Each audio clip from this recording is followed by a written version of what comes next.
Hii ni sehemu ya 3 ya somo letu linalosema nguvu ya kuomba kwa saburi. Somo linalosema nguvu ya kuomba kwa saburi ni sehemu ya 3. Kipengele tulichokifikia ni tofauti ya saburi na kukata tamaa. Tofauti ya saburi na kukata tamaa. Na kumbuka, katika Biblia habari njema, saburi imetafasiriwa kama uvumilivu.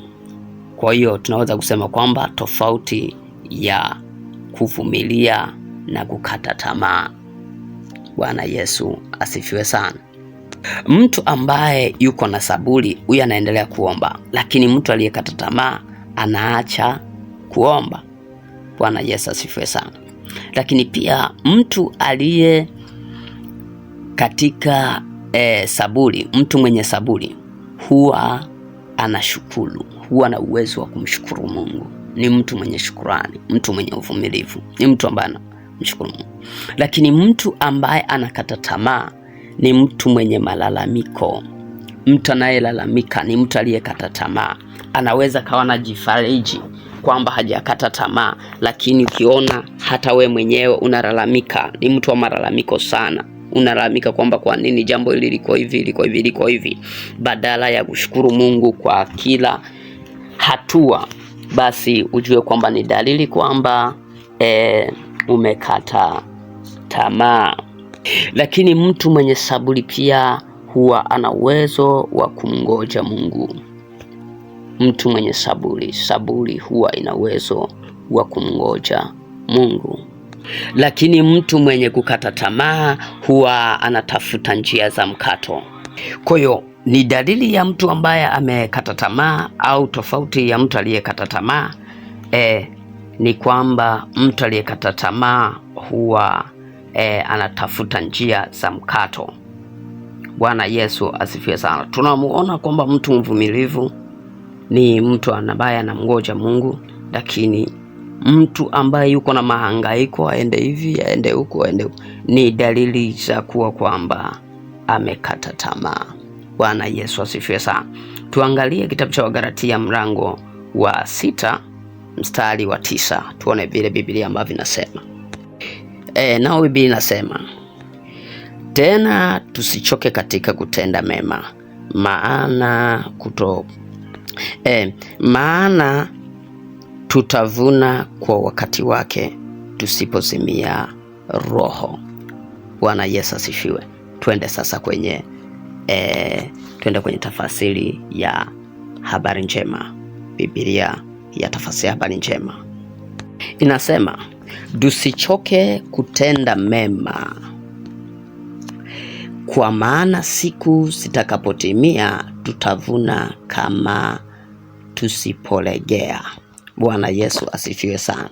Kwamba endapo kama hatutalegea tutaweza kuvuna. Kwa hiyo cha msingi kwamba kinachosisitizwa ni kutokukata tamaa, kwa sababu tusipo, kwenye Biblia hii ya tafasiri ya kawaida, wengi ambao wana Biblia wengi za namna hii, inasema kwamba tusipozimia mioyo, tusipovunjika moyo. Kwa hiyo kukata tamaa ni kupoteza vitu ambavyo vinaweza kukufikia. Kwa unapokuwa umevunjika moyo, anapozungumzia kwamba mtapokea msipozimia mioyo, mtapokea msipolegea, mtapokea pale ambapo mtadhamiria kuendelea kumtafuta Mungu. Maana yake nini? Maana yake kwamba endapo kinyume cha hapo, hutapata chochote, hutapata kitu. Kwa lazima tuelewe kabisa kwamba tunamsubiria pale mwanzoni kwenye sehemu ya kwanza, maana hii ni sehemu ya 3. Sehemu ya kwanza nilisema kwamba tunamngoja Mungu kwa kuendelea kuomba. Bwana Yesu asifiwe sana. Kwa hiyo usiruhusu kukata tamaa kwenye maisha yako. Lakini tuangalie kipengele kingine. Kipengele kingine kinasema kwamba jinsi ya kuomba kwa saburi kwa vitendo.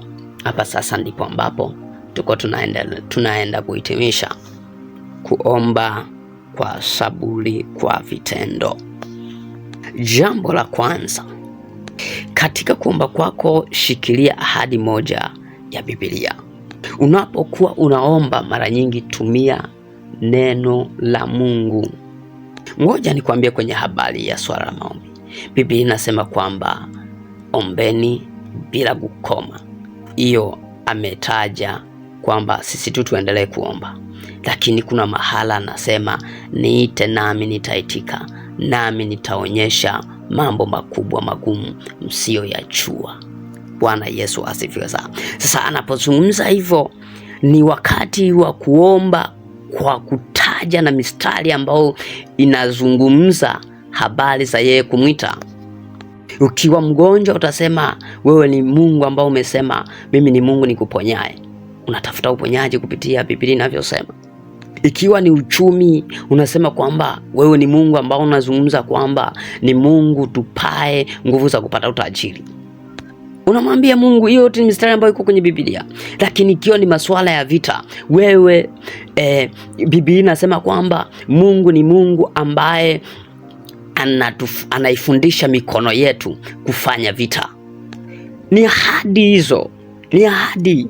Ikiwa popote ulipo, yamkini ni kwenye ofisi, yamkini ni shule au sehemu yoyote, mnamwambia mimi sio mkia, mimi ni kichwa, kama Biblia inavyosema. Viko vitu vingi ahadi ambazo zimezungumzwa, lakini pia hiyo ni uzao. Nasema kwamba hakuna tasa kwa Israeli. Kwa sisi tuliomwamini pia hakuna tasa kwake. Hakuna tasa. Kwa hiyo kwa kadiri ambavyo mnaendelea kumsihi Mungu, Mungu sio dhalimu. Inawezekana kabisa kufanya kitu cha ajabu kwenye maisha yako. Bwana Yesu asifiwe sana. Kwa tumia ahadi ya kwenye Biblia. Jambo la pili, omba kwa ratiba, sio kwa hisia. Unajua hisia huaga zina uwezo wa kubadilika. Lakini mtu ambaye anaomba kwa ratiba, maana yake anajitengenezea nidhamu maalum. Ile hisia huaga inakuja na kupotea, lakini ukiweka nidhamu maalum ambayo utatembea nayo, nidhamu huwa inadumu. Bwana Yesu asifiwe sana. Kwa uweka mikakati ya kuomba, maana yake sasa, kama kwenye pointi ya kwanza nilivyokuambia, ni muhimu sana kusoma Biblia ili ujue kwamba nini Biblia inasema, kuna ahadi zako zipi ambazo zinazungumzwa kwenye Biblia ili uweze kuzidai. Bwana Yesu asifiwe sana. Lakini jambo la tatu, shukuru kabla ya kuona majibu. Shukuru kabla ya kuona majibu. Kabla hujaona chochote, mshukuru Mungu. Tusome Wathesalonike wa kwanza mlango wa 5 na mstari wa 18. Biblia inasema, shukuruni kwa kila jambo, maana hayo ni mapenzi ya Mungu kwenu katika Kristo Yesu. Bwana Yesu asifiwe sana. Basi tuende kwenye tafsiri ya habari njema sasa, tuone nasemaje. Mshukuruni Mungu katika mambo yote, kwa maana hayo ndiyo mambo Mungu anayotaka mfate katika kuungana kwenu na Yesu Kristo. Bwana Yesu asifiwe sana. Kwamba hayo ndiyo mambo ambayo Mungu anataka kwenye tafsiri ya habari njema. Kwa hiyo anazungumza kwamba tumshukuru Mungu kwa kila hali ambayo tunapita. Kwenye kumshukuru Mungu kuna nguvu. Mungu anatambua moja kwa moja kwamba umeelewa habari ya kumshukuru Mungu kwa kila mazingira. Usimfate Mungu tu kwa sababu kuna kitu nakitaka, lakini onyesha ule moyo wa kumshukuru kwenye hali yoyote ambayo unapita. Kwenye mkwamo wote ambao unapita, mshukuru Mungu. Yawe ni mazuri, yawe ni mabaya, usimnungunikie tu. Wana wa Israeli walishindwa kufika Kanani kwa sababu ya manung'uniko. Waliweza kuishia njiani kwa sababu walijaa manung'uniko. Hawakuwa na moyo wa shukurani hata kidogo. Bwana Yesu asifiwe sana. Usishukuru tu kwa sababu umepata, hata kama kabla hujapata. Mshukuru Mungu tu. Amini Mungu tu. Kuna nguvu katika kumshukuru Mungu. Shukrani huwa inavuta miujiza. Shukrani huwa inafanya mambo hata kabla hajatendeka, mambo yakatendeka. Bwana Yesu asifiwe sana. Jambo la 4, kukataa maneno ya kukatisha tamaa. Mimi tu nataka nikueleze kwamba kila sauti ambayo unaisikia, ambayo unaona kabisa sio ya Mungu, lazima ujue kwamba ni adui. Kwa uvumilivu, kwa ile roho ya kukatisha tamaa, ile huwa ni adui wa uvumilivu wako. Usikate tamaa. Jitahidi, jitie moyo, jitie nguvu mama. Nazungumza na wewe, nazungumza na baba, nazungumza na kijana, mtu yoyote mahala popote ulipo, yamkini uko Tanzania au nje ya Tanzania. Mimi tu nataka nikwambie, uvumilivu ni mzuri sana. Kukata tamaa haiwezi kukusaidia. Huwezi kuvuna kitu katika swala kukata tamaa. Jitie nguvu. Jitie nguvu. Hata kama unaona hakuna naye kutia nguvu, hata kama hakuna naye kutia moyo, jitie moyo mwenyewe. Mimi nataka nikueleza, jitie moyo mwenyewe. Maana kuna wakati unaweza kupita katika mapito ambayo watu wengi wanakukimbia, watu wengi wanakukataa, hata usio kuna wategemea kwamba wangekukataa wakakukataa. Na wanaweza kukataa kwa maneno, lakini wakakukataa kwa vitendo. Ukashangaa wamekuwa mbali na wewe. Simu zako wanapoziona hawajali. Maana yake nini? Maana yake wamejitenga mbali na wewe. Lakini hiyo isikuvunje moyo. Bado Mungu anaishi kwa ajili yako. Bwana Yesu asifiwe sana. Acha nikueleze kwamba kuchelewa huwa sio kukataliwa. Ni kweli umechelewa, lakini Mungu hajakukataa. Ni kweli umechelewa, Mungu hajakukataa kabisa kabisa. Ni kweli umechelewa, lakini nataka nikueleze kwamba Mungu hawezi kusahau maombi yako. Maombi unayaomba Mungu hayasahau kamwe. Hayasahau kamwe.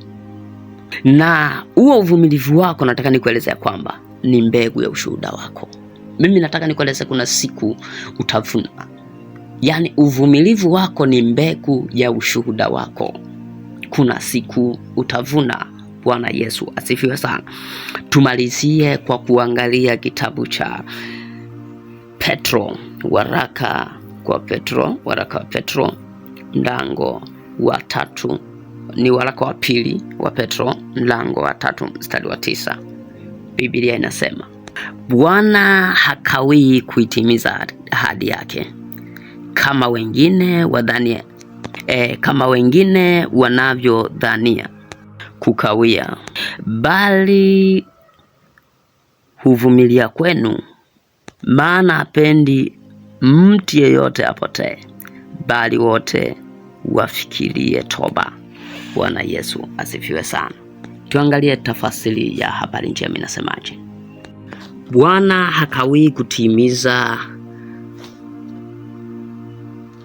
kutimiza yale aliyoahidi kama watu wengine wanavyofikiri kuwa atakawia.